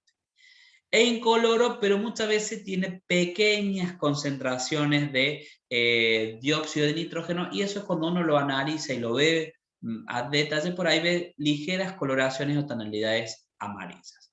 Esta es la particularidad, esta es la estructura, si se quiere decir, que tiene el ácido nítrico, que ya la hemos analizado en algún momento, ustedes si se recuerdan. Acá la estructura no está bien marcada, pero tiene una hibridación de tipo sp2, si se quiere decir, y al tener 3 oxígenos alrededor del nitrógeno, de alguna manera, o mejor dicho, al tener 2 oxígenos no hidroxílicos, esto favorece, si se quiere decir, la polarización de este enlace y fácilmente se libera este protón del medio, lo que lo convierte en un ácido fuerte, y a su vez la especie que se genera es una especie que con una carga negativa, la cual puede ser soportada por 3 oxígenos a partir de un proceso de resonancia. Entonces, todo favorece para que este ácido sea un ácido fuerte. ¿Cuáles son las principales utilizaciones que tiene el ácido nítrico? Principalmente en la disolución de solventes. La mayoría de los procesos de disolución de solventes lo hace por un proceso de óxido de reducción o un proceso redox, pero también, si ustedes se fijan, el nitrato es la fuente inicial o, digamos, es el precursor para la obtención de fertilizantes y explosivos. Principalmente, cuando uno piensa en la obtención, la obtención principal se da a partir de la reacción de Ostwald, que de alguna manera se da con la oxidación del amoníaco. En el caso del amoníaco nos da el monóxido de nitrógeno, el dióxido de nitrógeno, y eso lleva a través de un proceso de hidratación a la generación del ácido nítrico. Dentro de las reacciones de lo que les comentaba anteriormente, tenemos que tener en cuenta que el ácido nítrico es un ácido fuerte, es un ácido que lleva a la solubilización de metales, ¿sí? Y que dependiendo de las condiciones en que se esté utilizando, si es concentrado o diluido, nosotros podemos llevar, si es concentrado, a la generación del dióxido de nitrógeno, ¿sí? Donde acá fíjense que el número de oxidación es +2, o sea que lo llevo, de alguna manera, tenemos la condición para que si es concentrado, la oxidación vaya desde +5 a más, perdón. En este caso vamos de +5 a +4, que está concentrado, pero cuando está diluido logramos pasar desde +5 a +2, ¿sí? Algo que uno tiene que tener presente, y por eso muchas veces, no, por eso no, por eso el ácido nítrico y a muchos de los ácidos, pero principalmente el ácido nítrico, se lo comercializa en botella de caramelo, porque puede tener absorción en el UV, si bien generalmente digamos, la radiación que nosotros es radiación en el visible. En los laboratorios puede haber radiación de tipo UV porque haya una lámpara de esterilización o porque se necesite para alguna reacción en particular. Entonces, eso hace de que se pueda descomponer, ¿sí? Y bueno, de alguna manera para evitar eso se lo conserva en frascos color caramelo. Bien. Algo a remarcar del nitrógeno es sus propiedades redox. Si ustedes se fijan, el nitrógeno es un excelente agente oxidante, que es muy marcado en su comportamiento en medio ácido, no lo tanto es el medio básico, pero bueno, si uno analiza las pendientes en los diagramas de Frost, se van a dar cuenta que las pendientes son pendientes de tipo positivas en el proceso de, si se quiere decir, en el proceso de análisis de reducción, y eso nos hace pensar justamente, bueno, eso indica que justamente soporta lo que vemos en los diagramas de Frost, donde se puede apreciar que son todas las especies del nitrógeno, la mayoría son excelentes agentes oxidantes. Bueno, acá tenemos algunos comentarios de los halogenuros de nitrógeno. Lo más importante a remarcar es que el nitrógeno no tiene disponibilidad de orbitales D, y eso lleva a que no pueda formar pentalogenuros. Esto es algo muy importante, un concepto muy importante que, por ejemplo, lo diferencia con los elementos que lo acompañan en el grupo. Por ejemplo, el fósforo puede formar fácilmente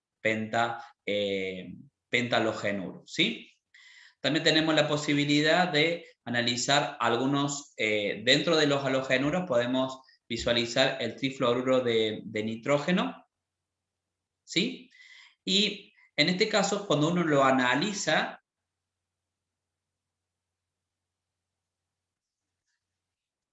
cuando uno no los analiza, uno que puede llegar a decir, bueno, que a diferencia del amoníaco, en el caso del trifluoruro de El trifluoruro de nitrógeno no es una base de Lewis. Es más, de los halogenuros la mayoría no tiene comportamiento de bases de Lewis. Bien, entonces ahora vamos a empezar a hacer qué pasa si comparamos el fósforo con el nitrógeno. Ahora en el caso del fósforo, ¿sí? El fósforo ya no es una molécula, si bien es una molécula discreta, no tiene la posibilidad, a diferencia del nitrógeno, de formar multiplicidad de enlaces, no tiene un triple enlace, ¿sí? Y en el caso del fósforo, lo que uno tiene que tener en cuenta es que todos los enlaces que se van a dar van a ser de tipo simples. Enlace simple, fósforo-fósforo, ¿sí? El fósforo presenta distintas formas alotrópicas, ¿sí? Y de alguna manera, esas propiedades, tanto físicas como químicas, van a depender de las estructuras alotrópicas que vayamos a analizar. El fósforo elemental como tal es el fósforo blanco, ¿sí? Y el fósforo blanco, si ustedes se fijan, yo lo habíamos analizado, se obtiene a altas temperaturas a partir de un proceso óxido-reducción donde involucramos una especie oxidada del fósforo, que en este caso es el fosfato de calcio, en presencia de carbono, y también tenemos sílice, pero lo más importante es que al poner estas dos especies, de alguna manera nos lleva a que el carbono se oxide y que el fósforo sea forzado a reducirse, formando el fósforo elemento. ¿Sí? En este caso está a altas temperaturas, por lo tanto lo vamos a encontrar como moléculas discretas, pero cuando nosotros bajamos la temperatura, fíjense que de alguna manera vamos a encontrarnos con la formación de un sólido. ¿Sí? Donde cuando uno analiza la estructura como tal, va a formar un sólido molecular. Fíjense que tiene un punto de fusión de 44, entonces eso nos indica que a temperatura ambiente va a estar en estado sólido, pero que de alguna manera, debido a que tiene un punto de fusión que no es muy alto, de alguna manera con un simple calentamiento, uno que puede analizar que es un sólido que tiene una elevada presión de vapor, temperatura ambiente, y que cuando uno lo analiza tiene un aspecto de cera. Fíjense en que es lógico pensar que sea una molécula de tipo apolar, entonces si es apolar va a ser soluble en solventes de tipo polares. Entonces, si ustedes se fijan, es típico que uno pueda considerar su solubilidad, que tenga una muy buena solubilidad en el dióxido de carbono, en el disulfuro de carbono, ¿sí? Obviamente que es inestable, es insoluble en agua, ¿sí? Y muchas veces lo que hace es el almacena, a diferencia, por ejemplo, de metales, en agua para evitar su oxidación. Otra característica que tiene es que el fósforo elemental es extremadamente tóxico, es letal a muy bajas concentraciones, ya con 100 miligramos de fósforo es suficiente para provocar, si se quiere decir, la muerte de una persona. Y también lo que se conoce, si se sabe, que es un sólido meta inestable, dado que de alguna manera con irradiación UV evoluciona lentamente del fósforo blanco al fósforo rojo.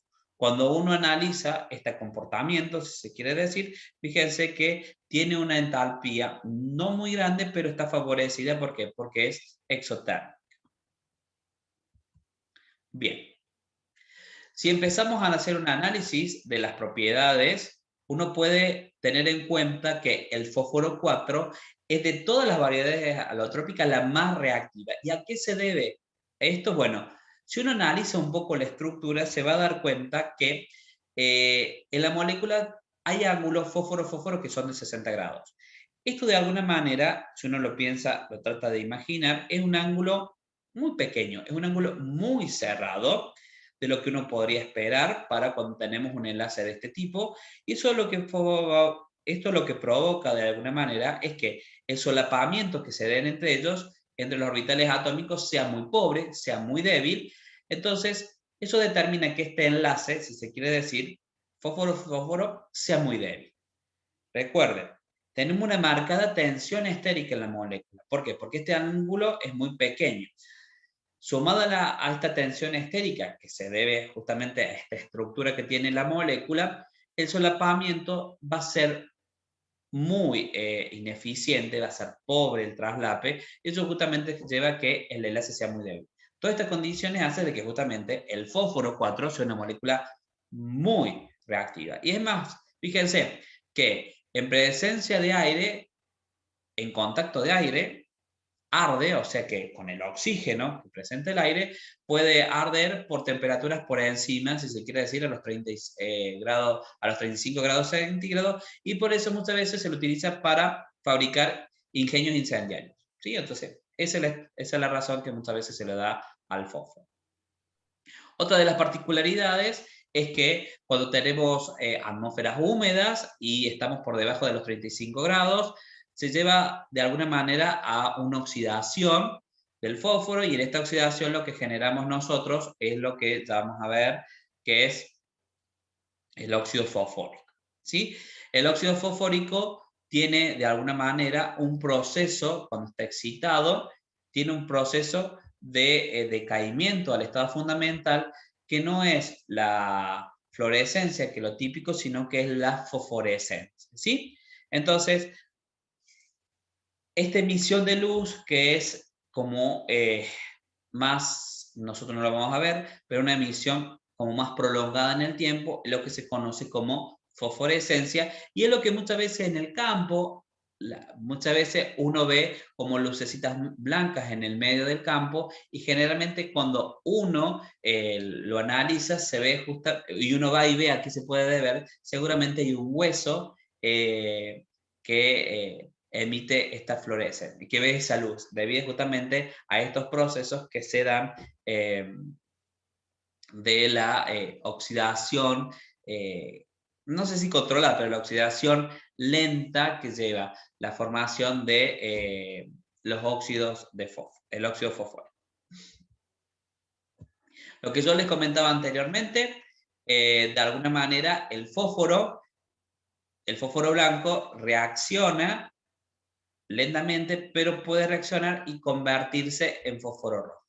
Principalmente el fósforo rojo, ¿cómo se obtiene? Bueno, se obtiene obviamente a partir del fósforo blanco, pero en este caso a partir del calentamiento del mismo a unos 300 grados, ¿sí? Y esto, fíjense que ahora lo que lleva es a la generación de una estructura o un enlace alternado de las estructuras individualiza, digamos, un enlace, si se quiere decir ahora, de estas estructuras digamos, de estas estructuras del fósforo blanco. ¿Sí?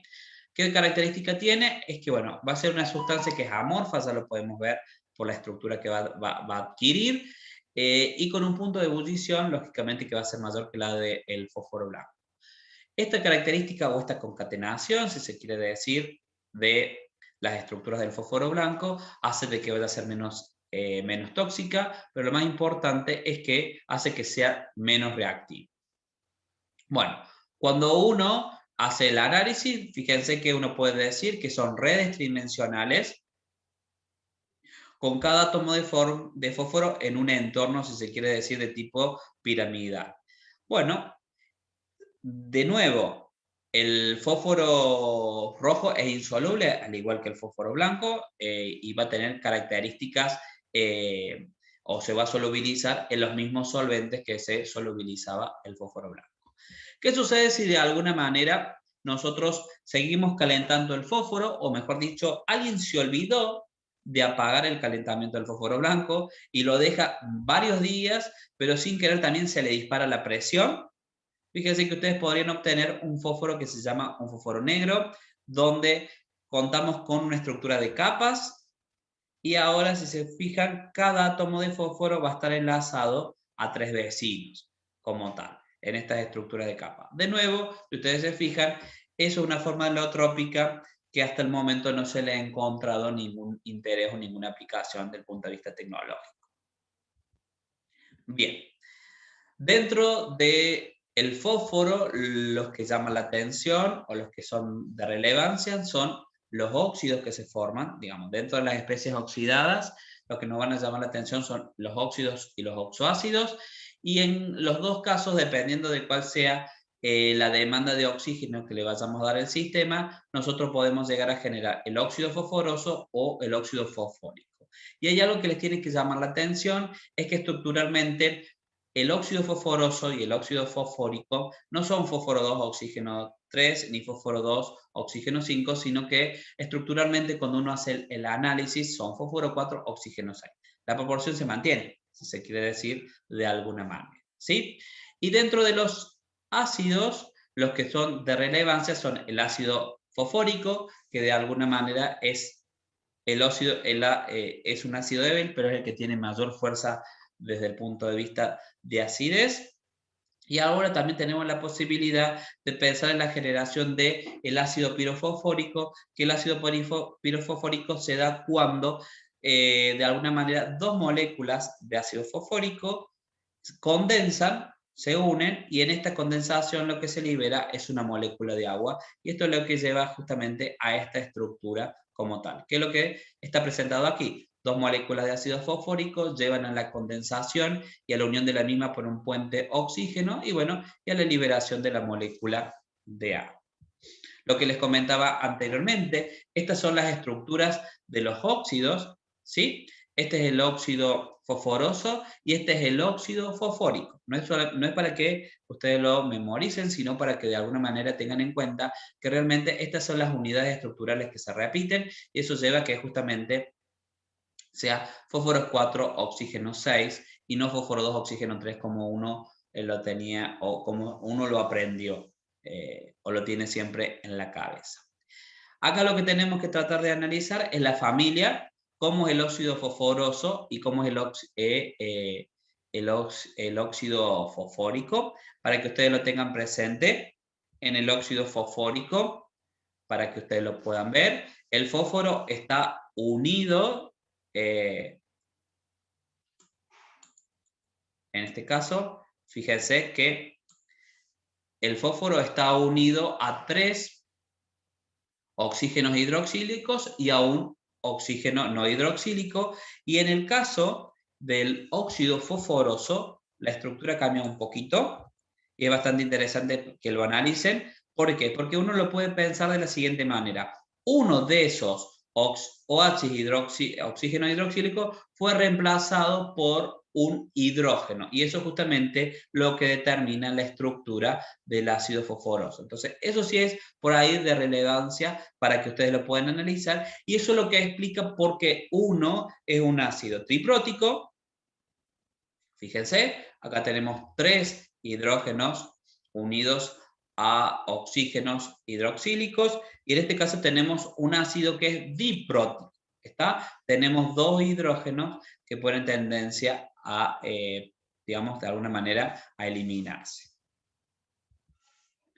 Si uno analiza ahora las propiedades redox, se va a dar cuenta que son totalmente diametrales o distintas a las propiedades de los óxidos, si se quiere decir, o a los oxoácidos del nitrógeno, porque uno sí puede ver, se da cuenta que la mayoría de estos potenciales ahora, estos potenciales de reducción, son negativos, lo que nos está indicando que son agentes oxidantes muy débiles o directamente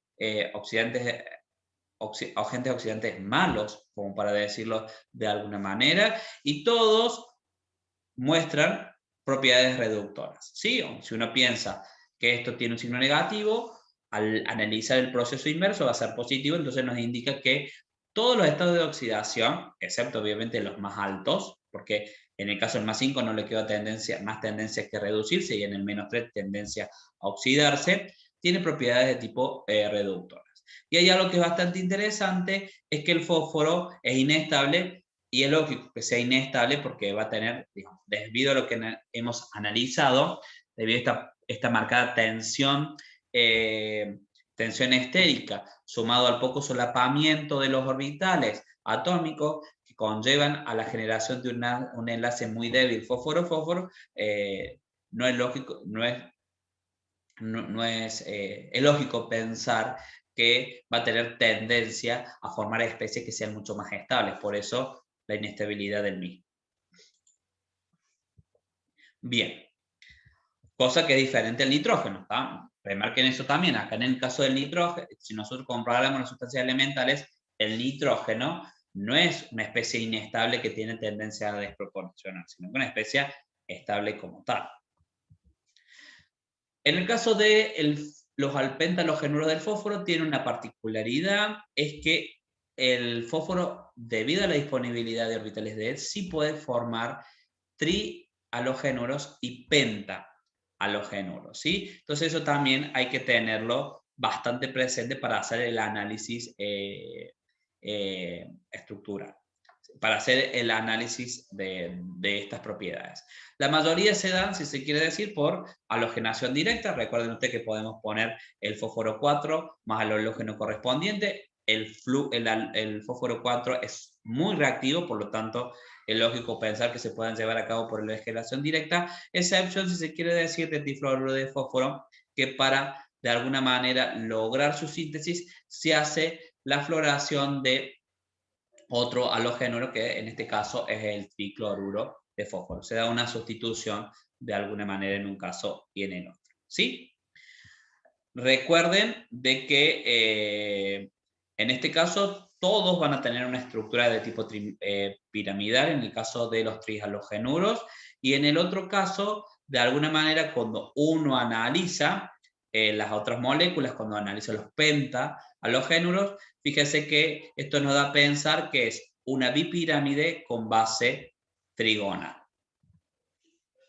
En la mayoría de los casos, uno puede hacer referencia que tienen más un comportamiento de ácido de Lewis. ¿Por qué? Porque ahora la mayoría de ellos son, los halógenos son más electronegativos que el fósforo. Entonces, en este caso, uno, ya de por sí, si uno piensa solamente en la fosfina, que la fosfina, si se quiere decir, tiene un par de electrones solo, no es una base, no es un, digamos, no tiene mucha tendencia ni a aceptar ni a donar electrones, y en este caso, si a su vez hacemos un enlace, ahora si el fósforo está enlazado a un halógeno, esa situación se revierte. ¿Por qué? Porque esta disponibilidad de ese par electrónico es absolutamente despreciable, y es como que el fósforo tiene tendencia ahora a aceptar un par electrónico, y eso se debe principalmente a que tiene disponibilidad de orbitales D. Para remarcar compuestos de importancia del nitrógeno desde el punto de vista industrial, principalmente, bueno, lo que vimos, el amoníaco porque se utiliza en la síntesis de ácido nítrico, pero también se utiliza en la fábrica de plásticos, fertilizantes explosivos. En el caso de la hidracina, hay una tendencia a utilizarlo como combustibles de cohetes. El NO, bueno, de nuevo, en la preparación de precursores del ácido nítrico.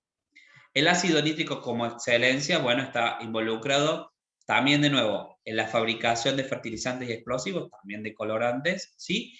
Y el ácido nítrico, ustedes recuerden que es un agente muy fuerte, entonces muchas veces se utiliza para la solubilización de metales, pero también se lo puede utilizar debido a ese marcado poder oxidante como pasivante. Recuerden ustedes que hemos visto que muchas veces ocurre que cuando ponemos ácido nítrico muy concentrado generamos una capa de óxido sobre el metal, y eso lo hace que esa superficie se pasive como tal. Bien, en el caso de compuestos del fósforo tenemos los óxidos. En el caso del óxido fosfórico se utiliza principalmente como tiene características, se utiliza como un excelente deshidratante como tal, y en el caso del mismo se utiliza para la preparación del ácido fosfórico, y a partir del ácido fosfórico lo principal está en la generación de pesticidas y herbicidas a partir de la generación de lo que se llaman compuestos organofosforados, que son compuestos que tienen fósforo pero también tienen una base orgánica. Bien, en el caso del ácido fosfórico, lo mismo que analizamos recién, principalmente la generación de herbicidas, ¿sí? Y en el caso de estas especies, fosfato ácido, el fosfato ácido, el diácido, para la preparación de soluciones amortiguadoras se utiliza muchísimo en la industria, ¿sí? Y también tenemos los fosfatos o los fosfatos diácidos de amoníaco, que se utilizan o son conocidos en la industria o en la vida cotidiana como fertilizantes. También, y por último, comentarles que el fósforo y principalmente sus oxoaniones forman también parte de los sistemas biológicos, y si uno piensa o uno hace análisis, el fósforo está presente en la hidroxiapatita, que está en la estructura, que está de alguna manera marcado, tiene una marcada presencia en el esmalte dental, y que de alguna manera muchas veces este esmalte dental uno lo puede fortalecer, ¿sí? Y evitar la presencia de caries cuando lavamos o tenemos un dentrífico con base de flúor. En este caso lo que ocurre es que el flúor puede desplazar este grupo hidróxido y generar la fluorapatita, y esa fluorapatita es mucho más resistente a los ácidos orgánicos y evita, o es una forma de prevención de las caries. También el fósforo es la base de los ácidos nucleicos, ADN y ARN. Si ustedes se fijan, estos ácidos nucleicos tienen la base pirimídica, la purínica, la base purínica y pirimídica, tienen digamos, en su esqueleto, vamos a hablar correctamente, tienen la base, sea una purina o una pirimídica, tienen digamos, un residuo de azúcar, generalmente una pentosa, y después, si quiere decir, tenemos el fosfato. Y es a partir del fosfato que se da la unión de una, digamos, si se quiere decir, de un sistema con otro sistema, ¿sí? Y eso es lo que va determinando justamente la generación de esta cadena, que después, con la cadena de lado, va por lo que habíamos visto en algún momento, por el establecimiento de puentes de hidrógeno, se va a generar la doble hélice que después determina justamente la conformación del ADN o del ARN, la estructura. Y también nosotros sabemos que el fosfato está involucrado como fuente de energía. ¿Por qué? Porque una forma de generar energía, de almacenar energía en los sistemas vivos, es a partir de la generación del adenosifosfato, que es el famoso ATP, cuya hidrólisis, de alguna manera, la ruptura del mismo, libera mucha energía, y esa energía es la que uno puede utilizar de alguna manera para los procesos biológicos que demanden energía como tal.